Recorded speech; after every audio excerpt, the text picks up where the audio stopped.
So hello welcome back around this now the beautiful wonderful सा video. आज के video में हम लोग देखने वाले हैं सिक्योरिटीज कॉन्ट्रैक्ट रेगुलेशन एक्ट 1956 स्कारा।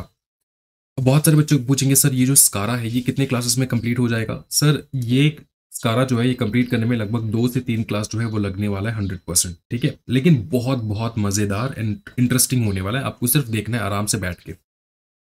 तो स्कारा हम लोग करेंगे। स्कारा होता क्या है सर, सबसे पहले वो समझा दूं। स्कारा जो है ना एक बेसिकली रूल्स एंड रेगुलेशंस है, क्योंकि आपको पता है यहाँ पे लिखा ही है regulation act, basically rules and regulation है। और ये रूल्स एंड रेगुलेशन किसके कारण है, कौन फॉलो करेगा? सिक्योरिटीज का जो ट्रांजैक्शन होता है, सिक्योरिटीज के जो जितने भी ट्रांजैक्शन होते हैं उसको गवर्न करने के लिए ये एक्ट लाया गया, उसको गवर्न करने के लिए ये एक्ट लाया गया है। सिक्योरिटीज के ट्रांजैक्शन, सिक्योरिटीज के ट्रांजैक्शन का मतलब शेयर्स के buying and purchasing, buying and purchasing, इसको गवर्न करने के लिए हम लोगों ने क्या लाए बताओ? Securities contract act 1956। अंडरस्टूड, समझ में आ रहा है? अच्छा सर, ये इलेक्ट्रॉनिक फॉर्मेट में अगर हम लोग बाइंग एंड परचेसिंग करें तो क्या ये रेगुलेशन जो है इसके ऊपर लागू होगा? अगर हम लोग फिजिकल फॉर्मेट में करें तो लागू होगा? आंसर है यस, दोनों।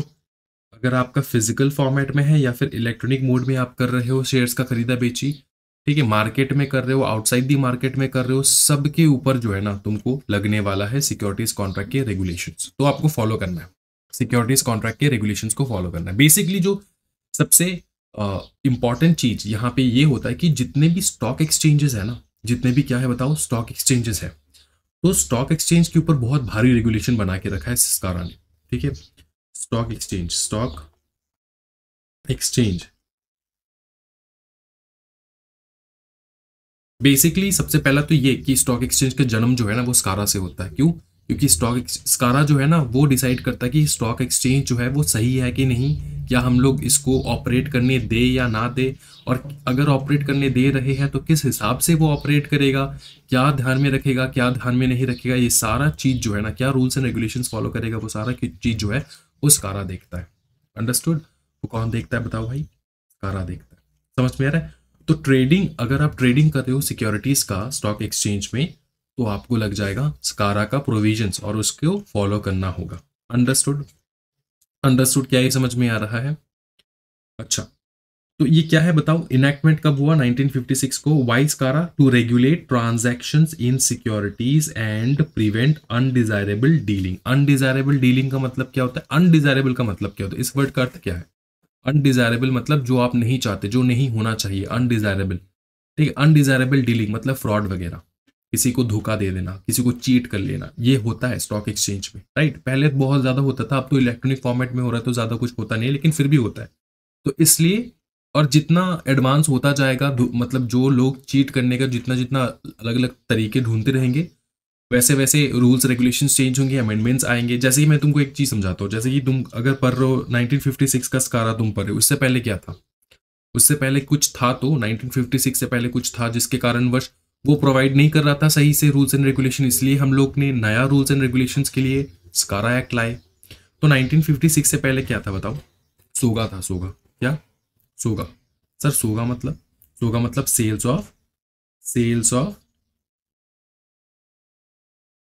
सेल्स ऑफ गुड एक्ट 1930, ये था।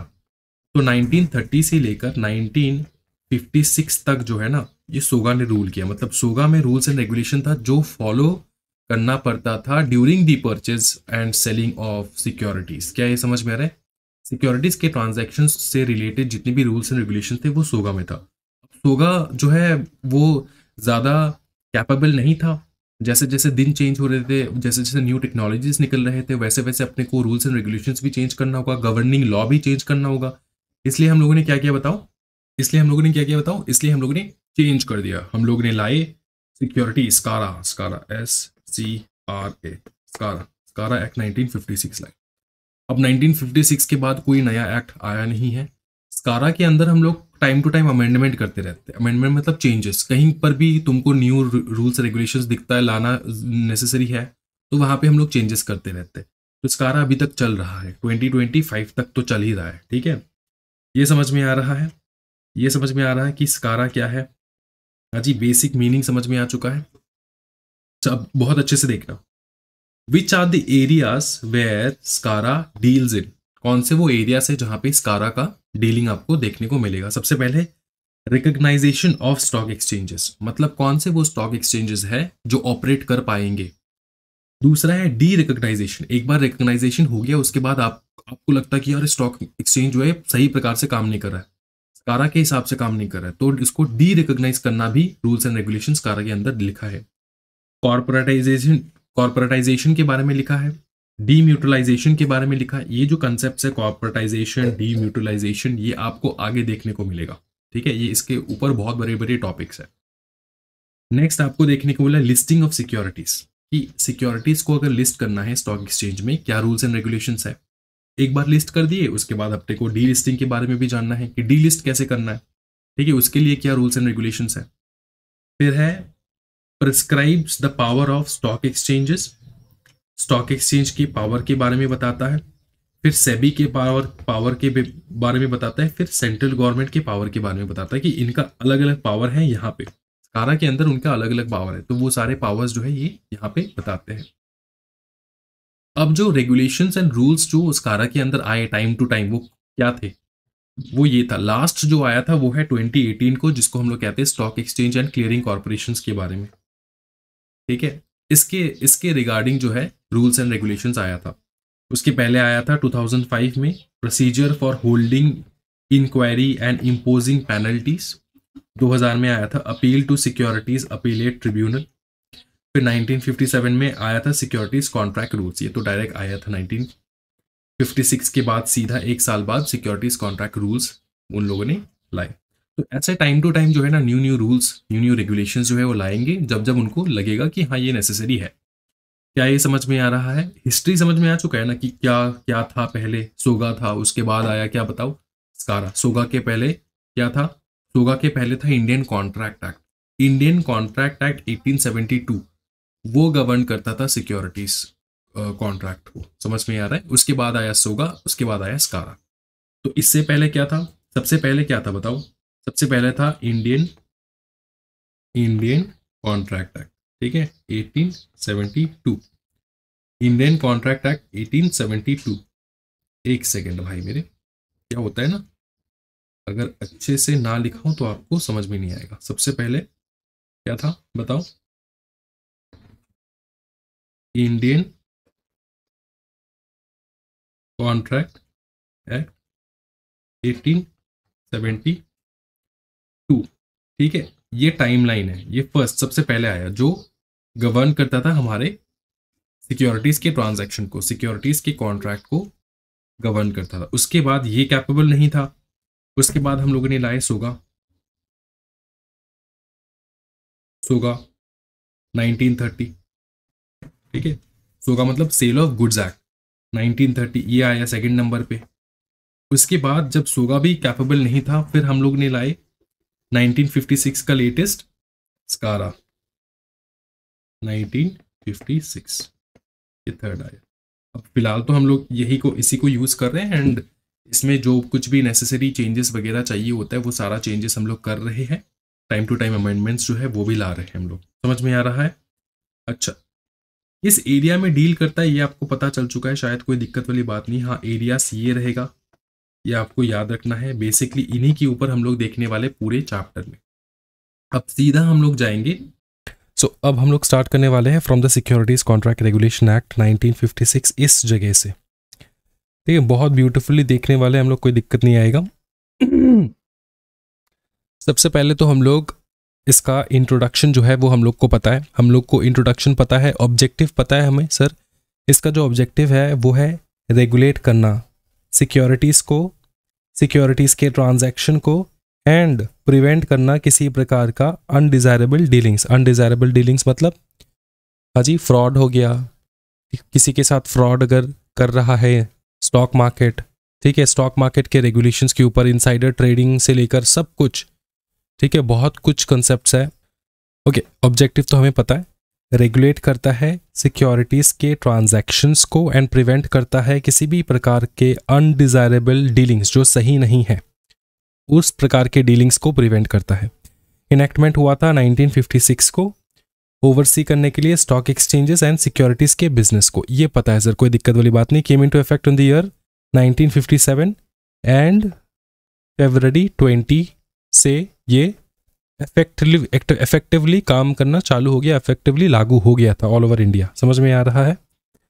ठीक है, अच्छा ये अपने को पता है ऑब्जेक्टिव ये पूरा सेम है, इसको कुछ करने की जरूरत नहीं, इसको एक बार रीड कर लेना। हम लोग यहाँ से करेंगे नॉन एप्लीकेबिलिटी। नॉन एप्लीकेबिलिटी का मतलब होता है भाई मेरे कि किसके ऊपर ये वाला एक्ट जो है ना ये लागू नहीं होगा।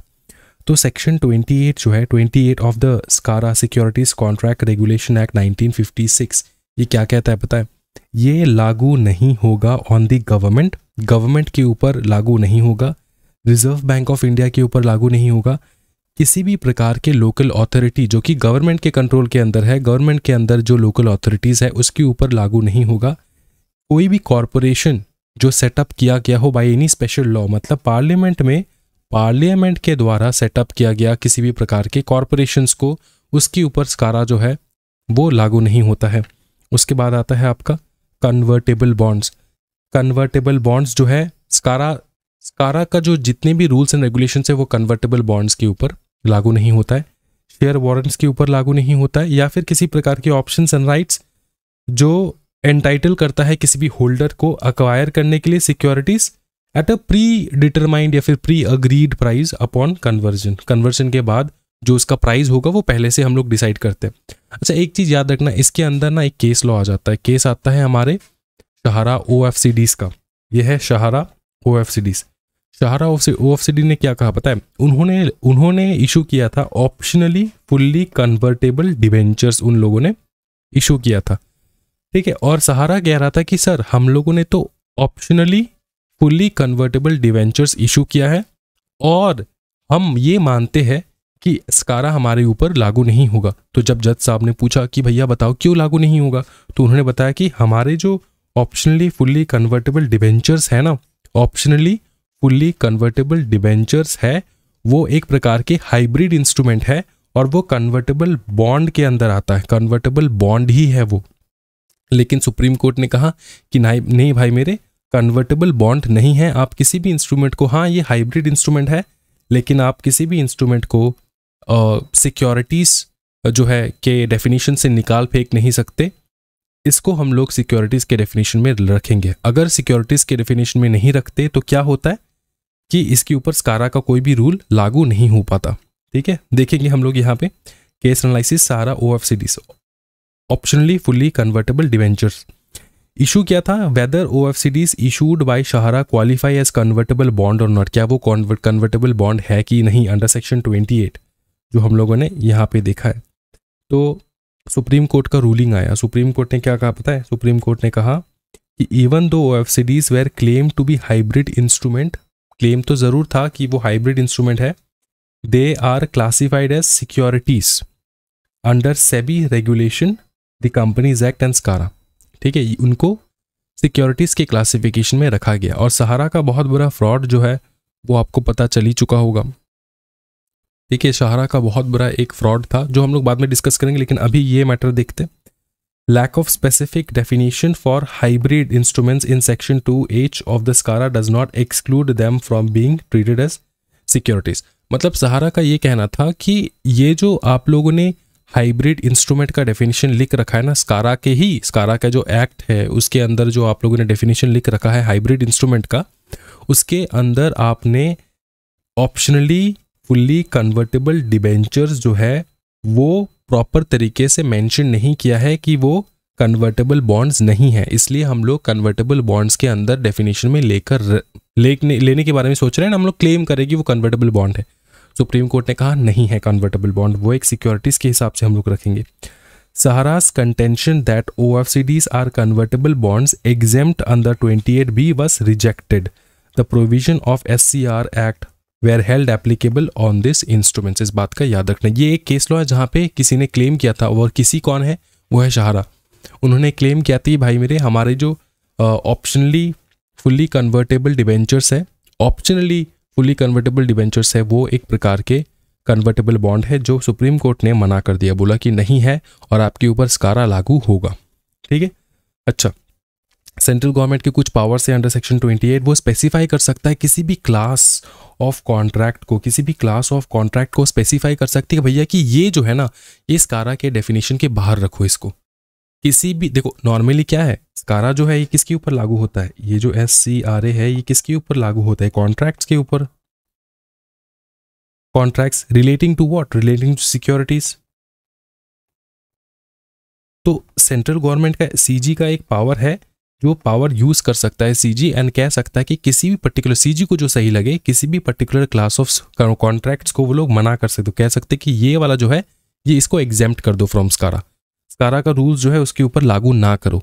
ऐसे सेंट्रल गवर्नमेंट के पास रूल है, पावर है। अब देखो एक चीज तुमको याद रखना है, हम लोग क्या पढ़ रहे हैं, हम लोग पढ़ रहे हैं यहाँ पे नॉन एप्लीकेबिलिटी। तो कितने सारे तरीके हैं नॉन एप्लीकेबल होने के लिए।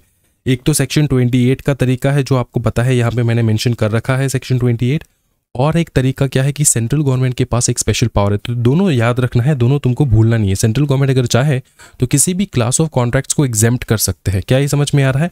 नेक्स्ट हम लोग देखेंगे बहुत बवाल, डेफिनेशन ऑफ सिक्योरिटी देखेंगे हम लोग। सिक्योरिटी जरूर कर रहे हैं, लेकिन सिक्योरिटीज का डेफिनेशन क्या हो सकता है। Section 2H, section 2 clause H of the securities contract regulation act 97 कहता है सिक्योरिटीज एक प्रकार के शेयर्स है, स्क्रिप्ट्स है, स्टॉक्स है, बॉन्ड्स है, डिबेंचर्स है, डिबेंचर स्टॉक्स है। बहुत सिंपल है सर। शेयर्स का मतलब, शेयर तो तुमको पता है, किसी भी कंपनी में जो शेयर इशू किया जाता है वो शेयर, ठीक है, जिसके बदले पैसा लेता है कंपनी, ठीक है, सो दैट वो फंड रेज कर पाए, सो दैट वो कंपनी के ऑब्जेक्टिव्स को मीट कर पाए, बिजनेस जो है वो कैरी ऑन करे। अच्छा, ये शेयर्स तुमको बहुत क्लियर है, शेयर्स में कोई डाउट नहीं है। स्क्रिप्ट का मतलब क्या होता है? स्क्रिप्ट का मतलब होता है कोई भी शेयर जब ऑनलाइन ट्रांजैक्ट होता है ना, उसका एक ऑनलाइन नंबर मिलता है जिसको हम लोग कहते हैं स्क्रिप्ट कोड। तो उसको हम लोग कहते हैं स्क्रिप्ट। किसी भी कंपनी के जो शेयर्स जब ऑनलाइन, ठीक है, उसका ट्रेडिंग होता है, वहां पे स्क्रिप्ट्स, हम लोग उसको, इस टर्म को हम लोग यूज करते हैं एज अ स्क्रिप्ट्स, ठीक है। उसको एक स्क्रिप्ट कोड मिलता है। जैसे कि फॉर एग्जांपल रिलायंस का कंपनी है, इसका शेयर स्टॉक मार्केट में खरीदा बेची होता है, इसका एक स्क्रिप्ट कोड है।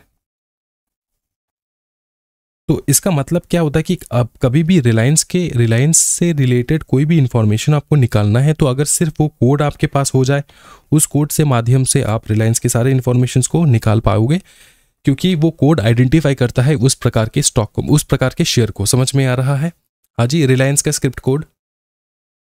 स्क्रिप्ट कोड जो है बॉम्बे स्टॉक एक्सचेंज में है, नंबर लिख लो 500325, ठीक है, BSE में ये है स्क्रिप्ट कोड। ये अगर तुम मारोगे तो रिलायंस के स्टॉक के बारे में सारी इंफॉर्मेशंस निकल जाएगा।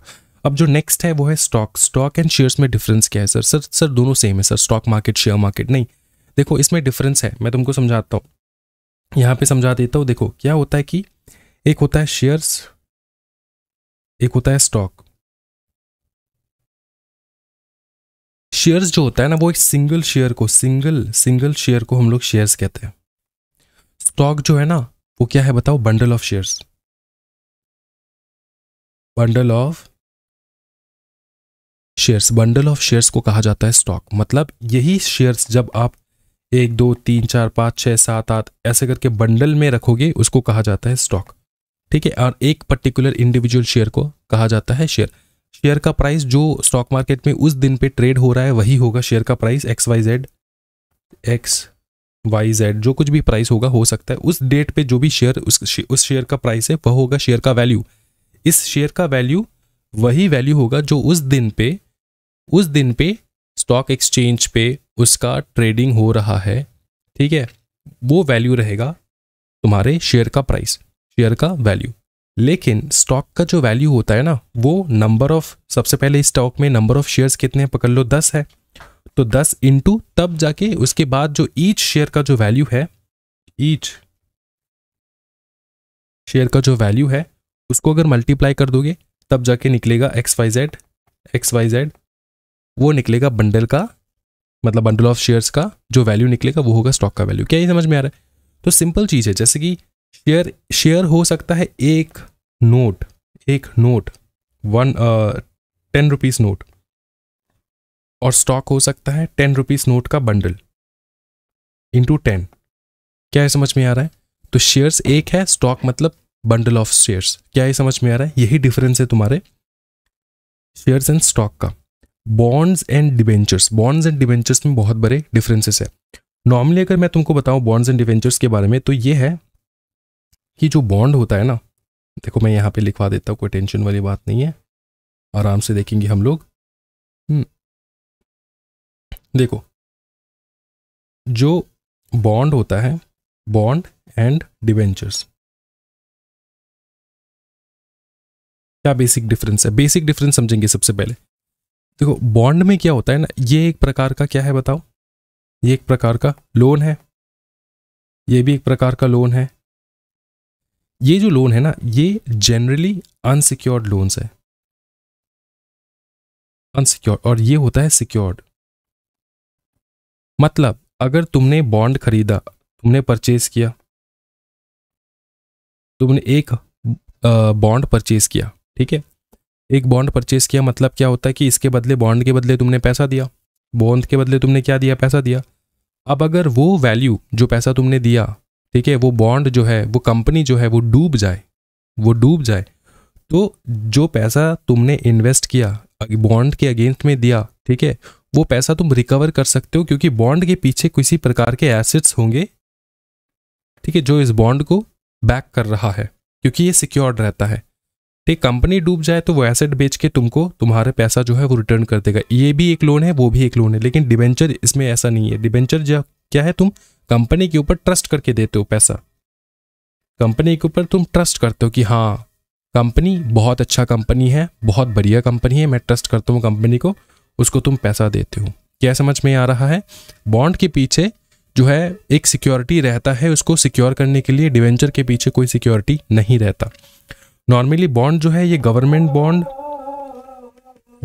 बॉन्ड भी मिलेगा आपको, and at the same time corporates, ठीक है। बॉन्ड्स जो है वो गवर्नमेंट भी इशू करता है, कॉर्पोरेट्स भी इशू करते हैं, लेकिन डिवेंचर्स जो है ये गवर्नमेंट इशू नहीं करता, ये कॉर्पोरेट्स इशू करते हैं। ये बेसिक डिफरेंस तुम समझ लो, जिससे तुम्हारा काम चल जाएगा। तो ये क्या है बताओ? बॉन्ड्स, डिबेंचर्स समझ में आ चुका है। डिबेंचर स्टॉक वही है, एक डिबेंचर एंड बताओ ना क्या बताओ, एक डिबेंचर जैसे मैंने यहाँ पे एक्सप्लेन किया था, एक डिबेंचर एंड बंडल ऑफ एक share and bundle of shares, वही है। उसी प्रकार से डिबेंचर स्टॉक मतलब वो बंडल ऑफ डिबेंचर्स। क्या है समझ में आ रहा है? ये क्या है बताओ ना? ये सिक्योरिटीज के डेफिनेशन में आते हैं। नेक्स्ट आता है डिराइवेटिव्स। डिराइवेटिव्स भी सिक्योरिटीज के डेफिनेशन में आता है। डिराइवेटिव्स में आपको एक चीज बता दूं भाई मेरे, डिराइवेटिव्स जो है ये हम लोग नेक्स्ट ये यहाँ पे ये डेफिनेशन ऑफ, ये तो स्पॉट डिलीवरी है, इसके बाद आएगा डिराइवेटिव्स। ये यहाँ पे हम लोग इसको समझेंगे डिराइवेटिव्स क्या होता है, ठीक है। नॉर्मली क्या होता है, derivatives derives the value from the underlying assets, वो हम लोग एक्सप्लेन करेंगे आराम से, टेंशन मत लो। डिराइवेटिव्स हो गया। फिर है यूनिट्स और other instruments collective issued by collective investment scheme, ये तुमको याद रखना है, टू इन्वेस्टर्स। तो यूनिट्स और other instruments issued by any collective investment scheme, ठीक है, टू इन्वेस्टर्स, वो बन जाएगा सिक्योरिटीज। फिर है security receipt as defined in the securitisation and reconstruction of financial asset and enforcement of security interest act 2002। तो सिक्योरिटी रिसीट जो है ये भी एक प्रकार के क्या है बताओ सिक्योरिटीज है, ठीक है। अब एक चीज तुम समझो, ये जो है ना सिक्योरिटीज, ये बहुत बड़े बड़े डेफिनेशन है, बड़े बड़े कंसेप्ट है जो आपको समझना है, लेकिन यहाँ पे तुमको याद रखना है, वो जब आएगा चैप्टर में आगे में वो हम लोग करेंगे, ठीक है। यहाँ पे तुमको ये लिस्ट रट्टा लगाना है कि कौन कौन है जो सिक्योरिटीज के डेफिनेशन में आ जाता है, कौन कौन है जो सिक्योरिटीज के डेफिनेशन में आ जाता है। अब देखो, यूनिट्स और other instrument issued under any mutual fund scheme, okay, unit और other instruments issued under any mutual fund scheme. Next है गवर्नमेंट सिक्योरिटीज। लास्ट है such other instruments as may be declared by the central government, and last but not the least right or interest in securities। किसी प्रकार का right और interest अगर arise हो रहा है सिक्योरिटीज में, वो भी आपके सिक्योरिटीज के डेफिनेशन में हम लोग काउंट करेंगे। तो ये टोटल तुमको रट्टा लगाना है, इसको हम लोग आगे जाके और तोड़ मरोड़ के सीखेंगे जब आएगा डेफिनेशंस वहां पे, ठीक है। यहाँ पे सिर्फ तुमको सीखना है कि डेफिनेशन सिक्योरिटीज का क्या है, सिक्योरिटीज के अंदर में क्या क्या आ जाता है।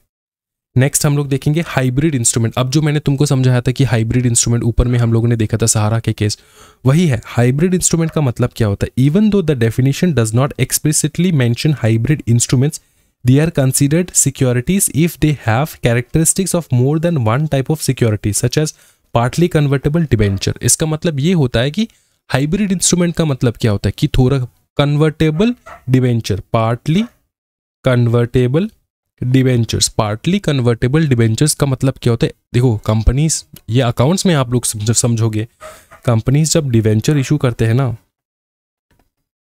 कंपनीज जब डिबेंचर्स इशू करते हैं, कंपनी के पास एक ऑप्शन ये रहता है कि वो पार्टली कन्वर्टेबल डिबेंचर्स इशू करें। तो ये जो पार्टली कन्वर्टेबल डिबेंचर्स वो लोग इशू करेंगे ना, तो पार्टली कन्वर्टेबल का मतलब ये होता है कि पकड़ लो यहाँ पे 2000 का डिबेंचर्स उन्होंने इशू किया, ठीक है, पार्टली कन्वर्टेबल डिबेंचर्स। इसमें से 1000 डिबेंचर्स जो है ना, after certain period of time वो कन्वर्ट हो जाएंगे इनटू शेयर्स, ठीक है, वो कन्वर्ट हो जाएंगे इनटू शेयर्स। तो 1000 डिबेंचर रह जाएगा और 1000 रह जाएगा तुम्हारे शेयर्स। तो इसलिए इसको कहा जाता है हाइब्रिड इंस्ट्रूमेंट। हाइब्रिड मतलब समझ में, दो का स्पेसिफिकेशन, दो टाइप्स की सिक्योरिटीज का स्पेसिफिकेशन आपको देखने को मिलेगा यहाँ पे, ठीक है। तो इसी कारणवश यहाँ पे जो देखो, यहाँ पे जो वो लोग कन्वर्टेबल बॉन्ड्स, यहाँ पे कन्वर्टेबल डिबेंचर्स मेंशन नहीं है, कन्वर्टेबल बॉन्ड के डेफिनेशन में भी सहारा घुसा रहा था ना, क्योंकि यहाँ पे तो सहारा लगेगा नहीं। तो ठीक है, यहाँ पे देखो ये even though OFCDs optionally fully convertible debentures were claimed to be hybrid instrument, ये hybrid instrument जरूर है, they are classified as securities। इसको हम लोग सिक्योरिटीज के डेफिनेशन में रखेंगे क्योंकि फ्यूचर में जाके ये ऑब्वियसली कन्वर्ट होगा, तो इसके ऊपर स्कारा लगेगा। इसके ऊपर ऐसा नहीं है कि स्कारा नहीं लगेगा, इसके ऊपर स्कारा डेफिनेटली लगने वाला है। क्या ये समझ में आ रहा है? इतना समझ में आ चुका है? ओके, नेक्स्ट देखो, the apex court has ruled that hybrid instrument like optionally fully convertible debentures fall within the definition of securities under SCARA, SEBI and Companies Act। ये यहाँ पे फिर से मेंशन कर दिया उन्होंने। ये क्लियर हो चुका है, कोई दिक्कत वाली बात नहीं है। बहुत ज़्यादा बवाल हो रहा है सर, आगे बढ़ो। देखो नेक्स्ट जो हम लोग करने वाले हैं वो है definition of spot delivery. Spot delivery का डेफिनेशन बहुत ईजी है, यहाँ पे मेंशन्ड है, लेकिन इससे पहले मैं आपको फटाफट बता देता हूँ स्पॉट डिलीवरी क्या होता है। स्पॉट डिलीवरी किसी प्रकार के कॉन्ट्रैक्ट से, अब ये जो स्पॉट डिलीवरी है ना, ये आपको सिक्योरिटीज में जो हम लोग पढ़ रहे हैं, सिक्योरिटीज लॉ पढ़ रहे हैं, राइट, वहाँ पे ये डेफिनेशन मिलता है स्पॉट डिलीवरी का। इससे रिलेटेड और भी बहुत सारे जगहों पे स्पॉट डिलीवरी का डेफिनेशन मिलता है, ये टर्म मिलता है, ठीक है। अब ये जो स्पॉट डिलीवरी है, इसका सिंपल मीनिंग ये होता है कि ऑन द स्पॉट सिक्योरिटीज का लेन देन करना। पैसे ट्रांजैक्शन अगर हो रहा है ऑन द स्पॉट होगा, पैसा दोगे सिक्योरिटीज तुमको मिलेगा ऑन द स्पॉट। वो T+2 डेज का यहाँ पे जो कंडीशन होता है ना, T+2 डेज, क्योंकि ट्रेडिंग +2 डेज के बाद तुम्हारा सेटलमेंट होता है, सेटलमेंट पीरियड होता है। क्या होता है बताओ? Settlement period. वो जो कंसेप्ट है सेटलमेंट पीरियड का, वो इसके ऊपर लागू नहीं होता है क्योंकि यहाँ पे ऑन द स्पॉट होता है सब कुछ। दो कंडीशन है, एक कंडीशन सेम डे हो रहा हो, क्या बताओ ना, सेम डे हो रहा हो।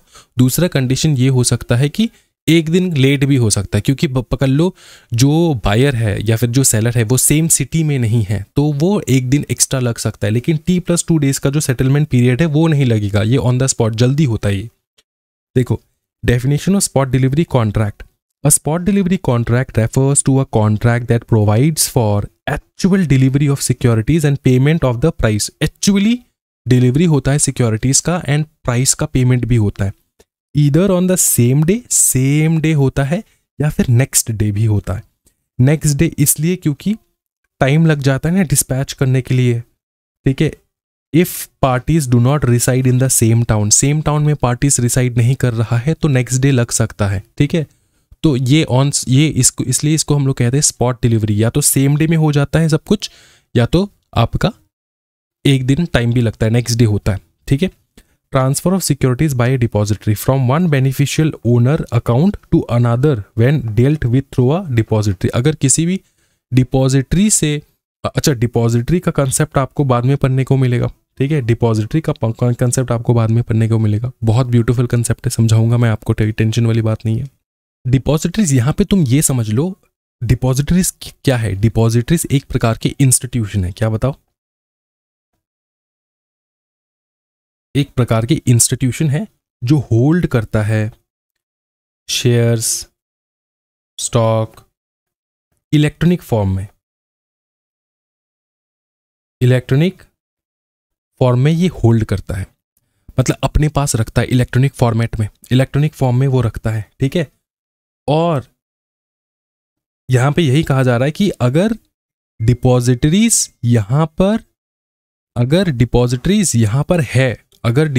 यहां पर इन्वॉल्व्ड है ट्रांसफर में, अगर हम लोग डिपॉजिटरीज के माध्यम से किसी को ट्रांसफर कर रहे हैं, किसी से खरीद रहे हैं, तो डिपॉजिटरीज का ड्यूटी होता है कि वो ट्रांसफर करेगा beneficial from one beneficial owner के अकाउंट से दूसरे अकाउंट में, एक बंदे के अकाउंट से दूसरे बंदे के अकाउंट में वो ट्रांसफर करेगा। समझ में आ रहा है सर? एग्जांपल बता दो डिपॉजिटरीज का, जैसे है NSDL, CDSL। क्या बताओ? NSDL जो कि है नेशनल सिक्योरिटीज डिपॉजिटरी लिमिटेड, दूसरा है CDSL, ठीक है, और सेंट्रल डिपॉजिटरी सर्विस लिमिटेड। तो ये आपको बहुत बहुत याद रखना है, ठीक है, CDSL एंड NSDL। जब आप स्टॉक मार्केट में तुम शेयर्स खरीदते हो ना, तो तुमको पता होगा क्या जीरोधा स्टोर करके रखता है, क्या ग्रो स्टोर करके रखता है? नहीं, वो तो कोई स्टोर वो नहीं करता, स्टोर करता है NSDL एंड CDSL तुम्हारे स्टॉक्स, ठीक है, वो उसके पास रहता है, CDSL एंड NSDL के पास रहता है। जीरोधा हो जाए, ग्रो हो जाए, वो एक प्लेटफॉर्म है जहाँ पे आप ट्रेडिंग करते हो, जहाँ पे आप क्या करते हो? ट्रेडिंग। वो एक ब्रोकर है। क्या है बताओ? वो एक इलेक्ट्रॉनिक फॉर्मेट में ब्रोकर है, जो पहले नहीं था, जो वो वहाँ पे हर्षद मेहता नहीं देखते थे। हर्षद मेहता क्या था? ब्रोकर था। वही ब्रोकर है जीरोधा एंड ग्रो। ये ऑनलाइन ट्रेडिंग करवाता है और वो ऑफलाइन ट्रेडिंग करवाता था। समझ में आ रहा है? तो तुम्हारा जो स्टॉक्स है वो ना तो जीरोधा के पास रहता है, ना ही रहता है तुम्हारे ग्रो के पास, वो स्टॉक रहता है तुम्हारे NSDL CDSL के पास। समझ में आ रहा है? लेकिन खरीदा बेची ट्रांजैक्शन जो होता है ना, वो ट्रांजैक्शन हेल्प करता है ब्रोकर करने के लिए। क्या समझ में आ रहा है? हाँ जी। तो यहाँ पर यही बताने की कोशिश कर रहे हैं कि अगर यहाँ पे डिपॉजिटरीज इन्वॉल्व है, अगर NSDL जैसे NSDL एंड CDSL, तो एक बेनिफिशियरी के अकाउंट से दूसरे बेनिफिशियरी के अकाउंट में ट्रांसफर होगा, अगर इलेक्ट्रॉनिक वे में हो रहा है। स्पॉट डिलीवरी अगर इलेक्ट्रॉनिक फॉर्मेट में हो रहा है, तो अगर फिजिकल फॉर्म में हो रहा है तो फिजिकल डॉक्यूमेंट्स तो आपको भेजना होगा, डिस्पैच करना होगा। तुम्हारे पास शेयर सर्टिफिकेटेड डॉक्यूमेंट्स है, वो तुमको शेयर करना होगा, वो तुमको किसी दूसरे इंसान के पास भेजना होगा, क्योंकि तुमने सेल आउट कर दिया, स्पॉट डिलीवरी किया तुमने, है ना। और वो सेम डे में होता है या तो नेक्स्ट डे में हो जाता है, कि याद रखना, ठीक है। समझ में आ चुका है? स्पॉट डिलीवरी का मतलब पूरा समझ में आ चुका है, कोई दिक्कत वाली बात नहीं है। की फीचर्स देखेंगे स्पॉट डिलीवरी का। डिलीवरी एंड पेमेंट हुआ must occur with in 1 day और in the next day of the entering into the contract, ठीक है। तो ये वो वाला नहीं होगा कि अगर आप बोलोगे सर एक चीज़ बताओ, फिर ये जो जीरोधा है वहाँ पे जो मैं जाके शेयर खरीदता हूँ, इसका मतलब वो भी तो स्पॉट डिलीवरी होता है, मेरे को फटाफट मिल जाता है सर, फटाफट मिल जाता है मेरे को। क्या मिल जाता है आपको? शेयर्स। सर मेरे को फटाफट शेयर्स मिल जाता है, मेरे पे वहाँ पे शो करता है सर कि हाँ शेयर्स, इतना शेयर्स जो है तुम्हारे अकाउंट में क्रेडिट हुआ है और ये शेयर्स जो है तुम्हारे पोर्टफोलियो में शो कर रहा है। तो भाई वो शेयर ज़रूर होता होगा, वो आ रहा है, लेकिन क्या सेटलमेंट हो रहा है? क्या सेम डे में सेटलमेंट हो रहा है कि T+2 डेज में सेटलमेंट हो रहा है? सेटलमेंट होगा T+2 डेज में। तो ये जो सेटलमेंट पीरियड है, ये कंसेप्ट नहीं आता यहाँ पे स्पॉट होता है, मतलब ऑन द स्पॉट आपका पैसा भी देना होता है एंड ऑन द स्पॉट तुमको शेयर्स भी मिल जाता है। वहाँ पे सेटलमेंट होता है T+2 का। आज तुम शेयर खरीदे, आज तुम्हारे अकाउंट में शो नहीं करेगा। समझ में आ रहा है? आज तुम्हारे जो पोर्टफोलियो है वहाँ पे शो नहीं करेगा, ठीक है। तुम्हारे पे 2 दिन बाद शो करेगा कि हाँ वहाँ पे तुम्हारे पोर्टफोलियो में क्या है बताओ, तुम्हारे शेयर्स है, ठीक है। पोजीशन में शो करेगा कि हाँ तुमने खरीदा, लेकिन होल्डिंग्स में तो शो नहीं करेगा कि तुम्हारे होल्डिंग्स में कौन से शेयर्स है। क्या ये समझ में? ये बेसिक डिफरेंस समझ में आ चुका है ना? कोई दिक्कत वाली बात नहीं। इसलिए आप ये नहीं कह सकते कि मैं जीरोधा में जाके या फिर ग्रो में जाके जो अगर शेयर्स खरीद रहा हूँ तो वो स्पॉट डिलीवरी है। वो स्पॉट डिलीवरी नहीं है, क्यों? T+2 डेज लगता है। यहाँ पे क्या लगता है? सेम डे या नेक्स्ट डे। क्या ये समझ में आ चुका है? हाँ। फिर देखो, exceptions for time delay due to postal dispatch if parties are in different locations. Exceptions है, टाइम का अगर डिले हो रहा है क्योंकि पार्टीज अलग अलग लोकेशन पे है तो वो चलता है, कोई दिक्कत वाली बात नहीं है। Includes off market transactions where securities are transferred between beneficial owner via a depositor. Off market का मतलब ये होता है कि वो ऑनलाइन ट्रांजैक्शन हो रहा है, ठीक है। अगर डिपॉजिटरी हैंडल कर रहा है तो वो शेयर ट्रांसफर करवा देगा। लीगल कंटेक्स्ट में देखो, spot delivery contracts are an exception to stock market trading, ठीक है।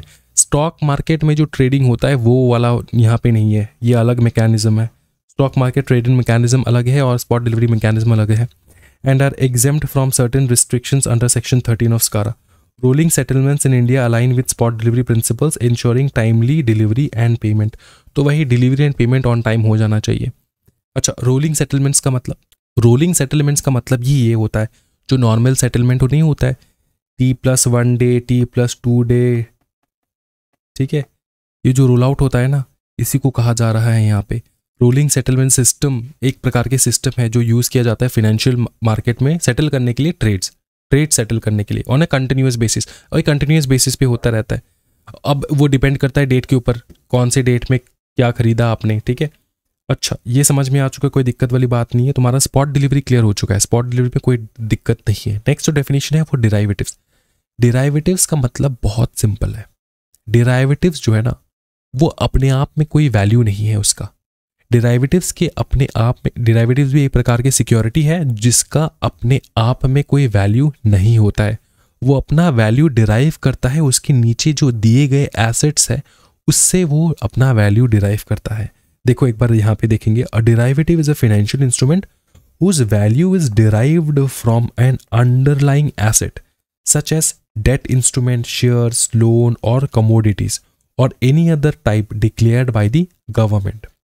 यहाँ पे तुमको लग रहा होगा सर डिराइवेटिव्स जो है अच्छे से समझ में नहीं आ रहा है।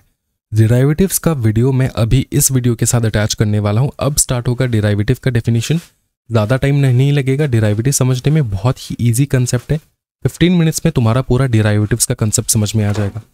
तो इस वीडियो के नीचे मैं 15 मिनट्स का डेरिवेटिव का कंसेप्ट जो है वो अटैच कर रहा हूँ। उसके बाद ये मार्किंग करेंगे हम लोग, ठीक है। उसके बाद ये मार्किंग करेंगे, उसके बाद हम लोग करेंगे ये मार्किंग, ठीक है, यहाँ तक, यहाँ से लेकर यहाँ तक। तो आज का जो फर्स्ट क्लास है ना वो डेरिवेटिव्स में हम लोग ख़त्म कर रहे हैं। ये वीडियो चेकआउट कर लेना है, मैं अभी यहाँ पे चालू होगा वीडियो। उस वीडियो में मैंने पूरा डेरिवेटिव्स का ज्ञान दे दिया है, ठीक है। और जो भी तुमको डाउट होगा कमेंट सेक्शन में पूछ लेना। नेक्स्ट क्लास हम लोग स्टार्ट करने वाले हैं from application for recognisation of stocks. Application for recognisation of stocks, ठीक है, ये हम लोग स्टार्ट करने वाले हैं next class. Application for recognisation of stock, इसका मतलब क्या होता है सर, एक बार छोटा से समझा दो।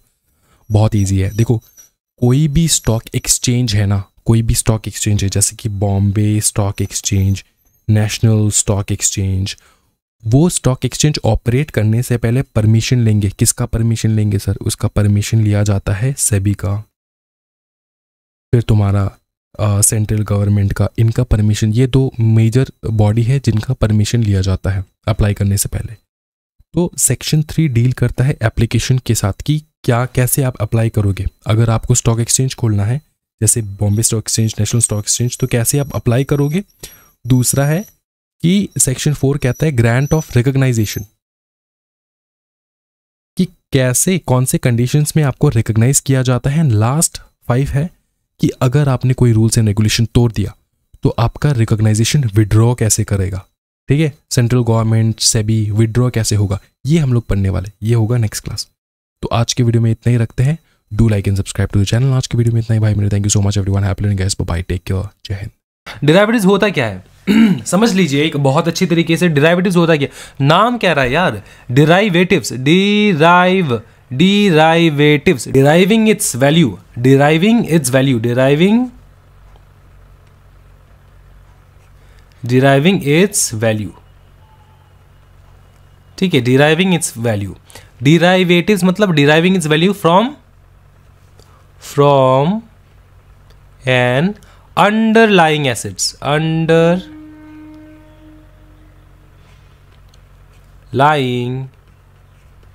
assets क्या बताइए, deriving its value from underlying assets। समझ में आ रहा है, कोई दिक्कत वाली बात नहीं है। अब एक एक करके समझेंगे। deriving its value from underlying assets, ठीक है। अब ये underlying its assets का मतलब क्या होता है, इसका मतलब ये है कि कोई तो एसेट है और इस एसेट के वजह से इस डिराइवेटिव का जो वैल्यू है, इस डिराइवेटिव का जो वैल्यू है, ठीक है, वो डिसाइड होता है। तो डिराइवेटिव्स मतलब deriving its value from N underlying assets. Underlying assets समझ में आ चुका है। अब मैं समझाऊंगा और डीपली समझाऊंगा। पहले एक बार डेफिनेशन पढ़ लेते हैं। क्या बोले, देखो ना, बोले कि भाई मेरे सुनना, ये जो डिराइवेटिव है इज ए फाइनेंशियल इंस्ट्रूमेंट। क्या बताइए, it's a financial instrument that derive its value from N underlying asset. From N underlying asset. अभी जो अंडरलाइंग एसेट है ना, वो कुछ भी हो सकता है। वो हो सकता है stock, bonds, currency, commodities, metals, even intangible assets, ठीक है, लाइक स्टॉक इंडिसेस। समझ में आ रहा है। इस प्रकार से आपके चैप्टर में, आपके जो ये ब्यूटीफुल सा चैप्टर है, इस चैप्टर में हम लोग डिस्कस करेंगे कि करेंसी, बताइए, करेंसी डिराइवेटिव्स एंड कमोडिटीज डिराइवेटिव्स क्या होता है, वो हम लोग डिस्कस करेंगे आपके इस ब्यूटीफुल से चैप्टर में। ठीक है, अब मैं और ब्यूटीफुली समझा देता हूं, आप लोग टेंशन मत लीजिए। ये जो डिराइवेटिव है ये एक कॉन्ट्रैक्ट है, एक कॉन्ट्रैक्ट पेपर है।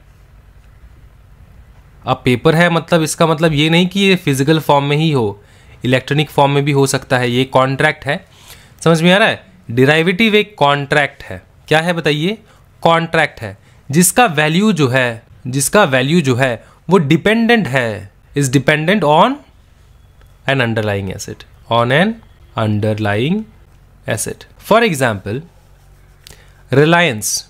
रिलायंस का जो है शेयर्स, रिलायंस का जो शेयर्स है वो स्टॉक एक्सचेंज में ट्रेड होता होगा, राइट। तो आप हो राम, कौन हो आप? हो राम। आपने मुझे कहा सैम, मैं हूं सैम। राम ने सैम को कहा कि सैम जी सुनना, मैं तेरे से परचेज करूंगा। क्या बताइए, परचेज करूंगा। मैं तेरे से परचेज करूंगा। मैं तेरे से क्या करूंगा बताइए ना, मैं तेरे से परचेज करूंगा। क्या परचेज करूंगा बताइए, मैं परचेज करूंगा तुमसे शेयर्स। मैं तुमसे परचेज करूंगा शेयर्स। समझ में आ रहा है, क्या परचेज करूंगा, शेयर्स करूंगा। लेकिन आज नहीं करूंगा, मैं आज नहीं करने वाला, मैं करूंगा। फॉर एग्जाम्पल आज तारीख है 1 तारीख, फर्स्ट जनवरी है फॉर एग्जाम्पल, ठीक है। मैं तेरे से करूंगा 15 जनवरी को, 15 जनवरी को क्या करूंगा बताइए ना, परचेज करूंगा। क्या करूंगा, परचेज करूंगा। क्या परचेज करूंगा, शेयर्स, ठीक है। लेकिन ये जो मैं शेयर्स परचेज करूंगा तुमसे, वो मैं पहले से बता देता हूं तुमको, मैं इस प्राइस में तुम्हारे से शेयर्स जो है वो परचेज करूंगा।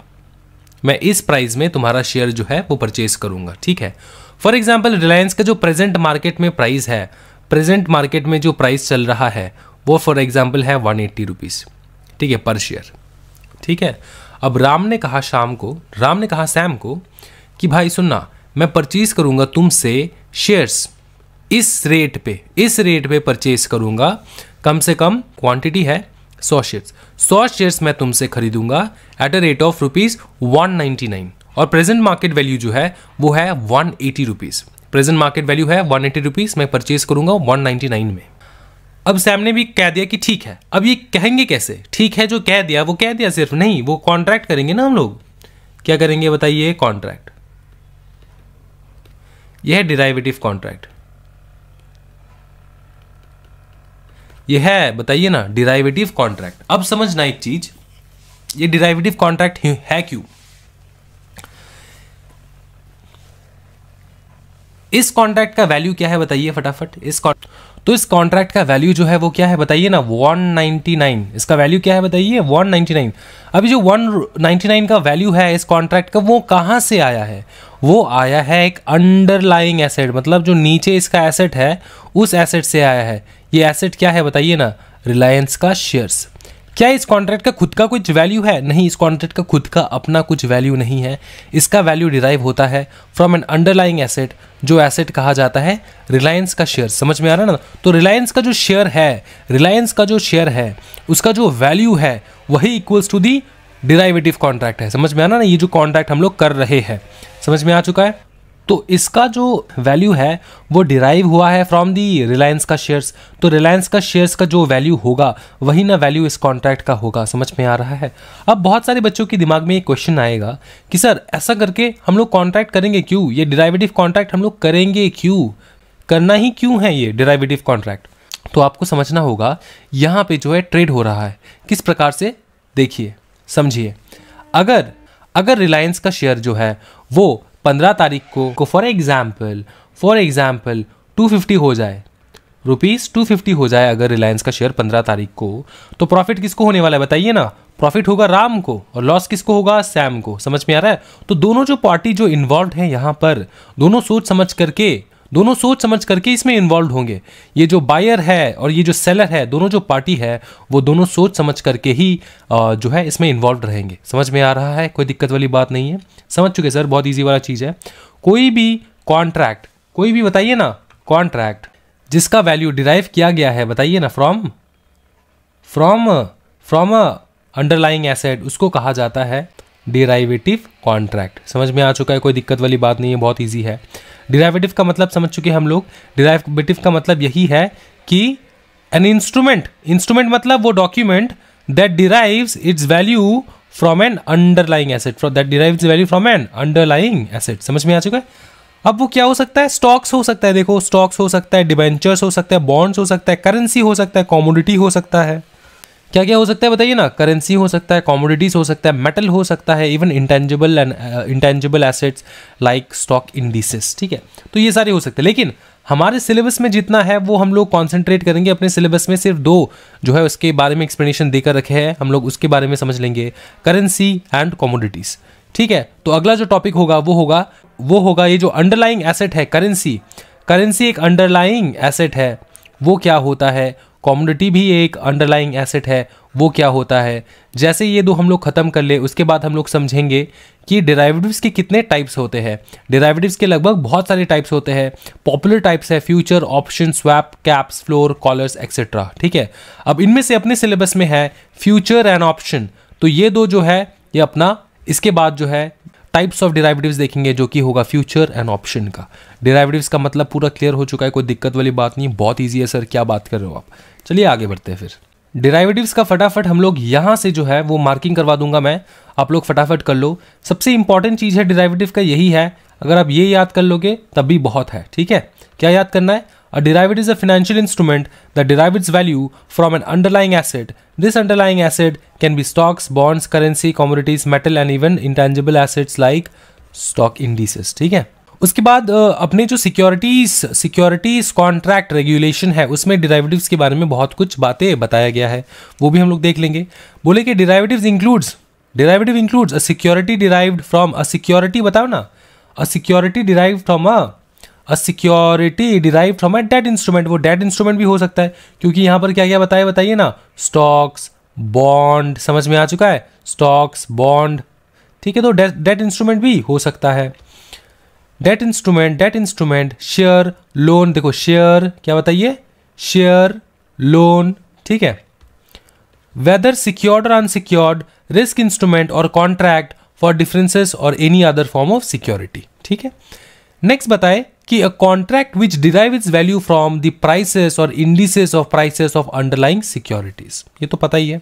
फिर कॉमोडिटिव डिराइवेटिव्स के बारे में बताए, फिर बताए such other instrument S may be declared by the central government of India. ठीक है, सेंट्रल गवर्नमेंट टू बी डिराइवेटिव्स, वो सब डिराइवेटिव्स हो जाएंगे। तो हमारे इसमें हम लोग 2 चीज सीखेंगे आज, वो है करेंसी डिराइवेटिव एंड दूसरा बताइए क्या है, कॉमोडिटी डेरिवेटिव। बहुत छोटा सा टॉपिक है, फटाफट देख लेंगे हम लोग, क्या बताएं, सिर्फ वो समझना है। ठीक है, और एग्जाम पॉइंट ऑफ व्यू के लिए अगर मैं बताऊं तो एग्जाम पॉइंट ऑफ व्यू के लिए सिर्फ ये याद रखना आप, सिर्फ ये वाला चीज। ठीक है, ये वाला चीज, और इसका सिर्फ डेफिनेशन याद कर लेना। डेफिनेशन सेम ही है, वो एक ही चीज है जो हम लोगों ने ऊपर में पढ़ा है ना, वही यहां पर चिपकने वाला है। देखो अच्छे से, currency derivatives are financial contracts between the buyer and seller involving the exchange of 2 currencies. Exchange हो बताओ ना क्या, 2 करेंसीज, 2 करेंसी एक्सचेंज होता है। क्या एक्सचेंज होता है? 2 करेंसी एक्सचेंज होता है eight a particular fixed rate, जो पहले से उन लोगों ने स्टिपुलेट कर रखा है कि भैया उस रेट में ही हम लोग एक्सचेंज करेंगे उस तारीख पे। ठीक है, उस तारीख में देखो ना, फ्यूचर डेट में ना हम लोग एक स्टिपुलेटेड रेट मतलब पहले से हम लोग ने डिसाइड करके रखा है, उसी डेट में हम लोग एक्सचेंज करेंगे। तो ये एक प्रकार का जुआ हो जाता है। क्या बताइए ना, जुआ। इसमें जो भी इन्वॉल्व होते हैं ना, मतलब ये एक प्रकार का गैम्बलिंग हो जाता है, क्योंकि जो भी इंसान इन्वॉल्व है यहाँ पर वो ये सोच रहा होगा कि फ्यूचर डेट में मुझको बेनिफिट ज़रूर मिलेगा, क्योंकि इसका प्राइस जो है वो डेफिनेटली जो है वो नीचे जाएगा, ना कि ऊपर जाएगा। जो बायर है वो सोच रहा होगा कि इसका प्राइस ऊपर जाएगा, ठीक है, जो मैंने प्राइस डिसाइड किया है उससे ऊपर ही जाएगा फ्यूचर में, तो इस प्राइस में तो मैं खरीद लूँगा और फिर मैं बेच दूंगा ऊपरी वाले प्राइस में, ठीक। और जो अमाउंट मिलेगा मेरे को, जो डिफरेंस अमाउंट होगा वो मेरा प्रॉफिट होगा। ये बायर सोच रहा है। और सेलर सोच रहा है कि पक्का जो है, मेरे को लग रहा है इसका प्राइस नीचे जाएगा, तो मैं अब इस प्राइस में बेच देता हूँ, ये प्राइस गिरने से पहले और ज़्यादा गिरने से पहले मैं इसको बेच देता हूँ। समझ में आ रहा है ना? तो यही है करेंसी डेरिवेटिव्स। ये करेंसी डेरिवेटिव्स में क्या होता है, वो एक्सचेंज होता है of two currencies at a future date at a particular rate, ठीक है, स्टिपुलेटेड रेट। समझ में आ चुका है? Currency derivatives trading is similar to stock future and option trading. ये हम लोग फ्यूचर में मतलब आगे जाके देखेंगे कि फ्यूचर का क्या होता है, फ्यूचर ऑप्शन क्या है, फ्यूचर स्टॉक्स क्या है, ऑप्शन ट्रेडिंग क्या होता है। However the underlying assets are currency pairs such as US INR और euro INR instead of stocks. यहाँ पे स्टॉक्स नहीं रहता है, यहाँ पे क्या रहता है बताइए, करेंसी रहते हैं। क्या रहता है? करेंसी, ठीक है। Currency options and currency futures trading is done in the foreign exchange market, ठीक है। In the foreign exchange market forex rate are the value of a foreign currency relative to domestic currency. The major participants of currency trading in India are banks, corporations, exporters and importers. समझ में आ चुका है?